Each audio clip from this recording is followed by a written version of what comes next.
Friday night. I guess that means it's time to bitch about something. Pretty good week. Got set up for ASTA. Pretty excited about that. My first time running it as far as getting us registered, getting everything set up. And that's a lot more work than I anticipated. Lucas, I am sorry for complaining and telling you weren't getting it done fast enough. But real satisfying. Cool to see the process. Looking forward to new venue, new classes. It should be a good time. A lot of new people I'm looking forward to meeting.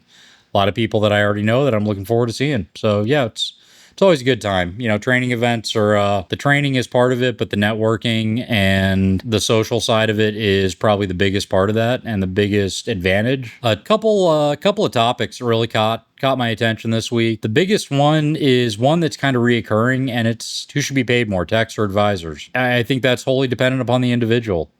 I don't think you can quantify one or the other as more valuable. Neither works without the other. That's just the way it is. The exception to that would be a small one-man shop where you're doing everything. That's a different ball of wax altogether. You know, an effective shop, the advisors and the techs share equal responsibility in the successes and failures. You can't have an effective shop, 5-6 techs with one advisor. You just can't do it. It doesn't work.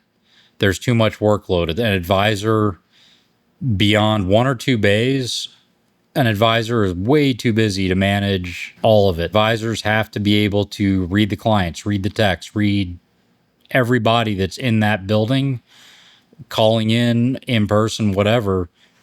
You know, the people that work there have to be managed. Every personality is different, and that is the worst part of managing, is managing the people. Managing the technical problems is really easy by comparison.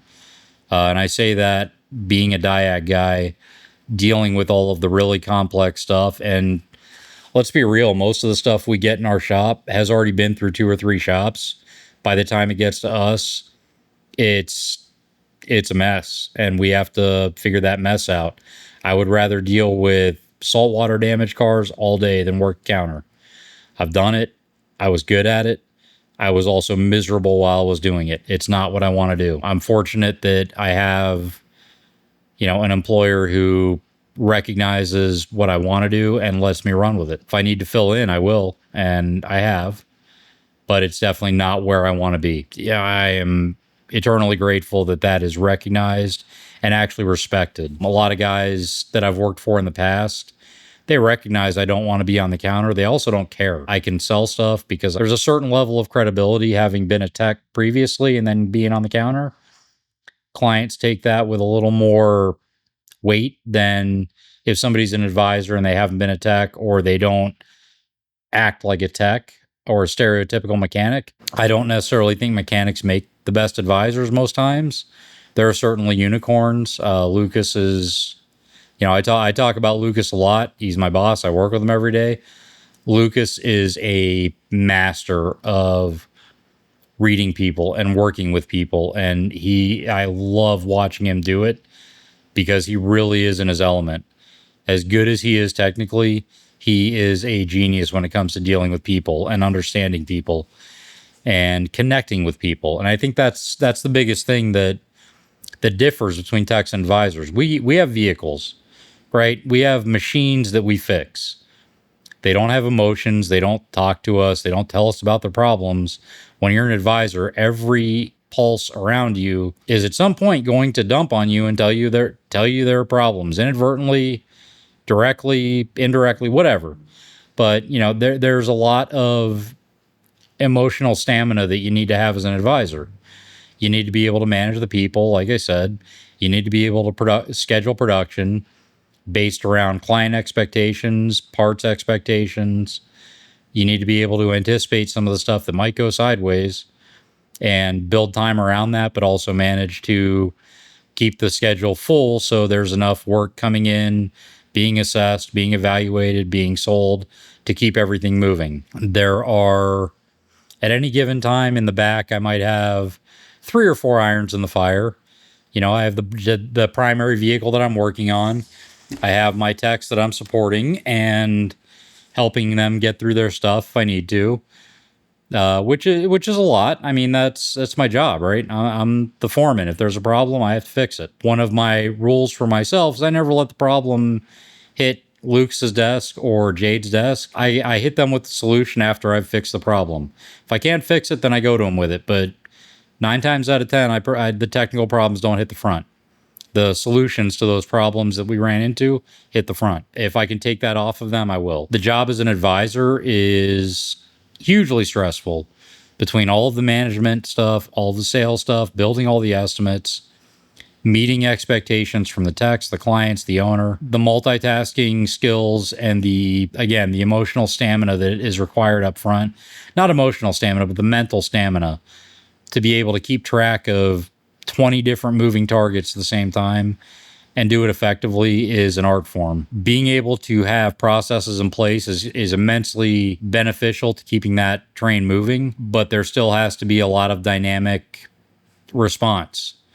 We have that in the back too, but to a different degree. Again, we can predict our problems pretty accurately. Not always, but you have a pretty good understanding of what the problem is, what the path to resolution or determining the exact problem, where that could go sideways, and how to avoid it. And that's one of those things that only comes with experience. And the same is said for the front. Being able to read that person who's going to be a problem client right out of the gate. When you've done it long enough, you can do that. But, big but with that, you cannot prejudge somebody walking in the door. One mistake I see a lot of advisors make, you judge somebody walking in the door based on appearance, based on whatever. We don't get the right to do that. You don't get to make that judgment. Never judge a book by its cover. You never know. I've known some guys that were literal multimillionaires that you would never know it by looking at them.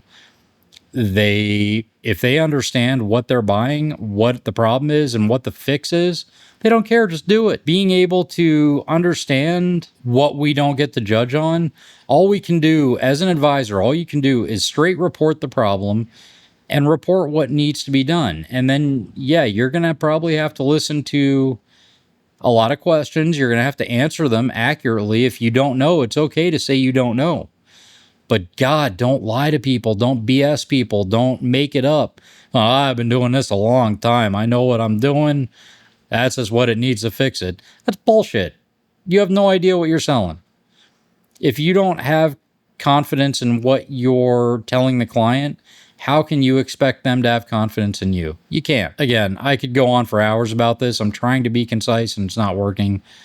But there's a lot that goes into it. But if you haven't done the job, you don't understand the job. If you understand the job and you're saying techs need to make more than advisors, again, it's two different skill sets. It's two different jobs. And one is not more valuable than the other. At the end of the day, all we can do is support each other in every way possible and make each other's jobs as easy as we possibly can. The more we can streamline, the more we can help each other, the more we can support each other, the better off we are all going to be and the better off our clients are going to be. That's how we restore trust in each other. That's how we restore trust in the industry. That's how we improve the perception that clients have of us in this industry, because it's not good. It's not good. Years of underselling ourselves has not made it a good place to work. We have an obligation to make it better for us and for them. Take it easy, guys. Have a good week.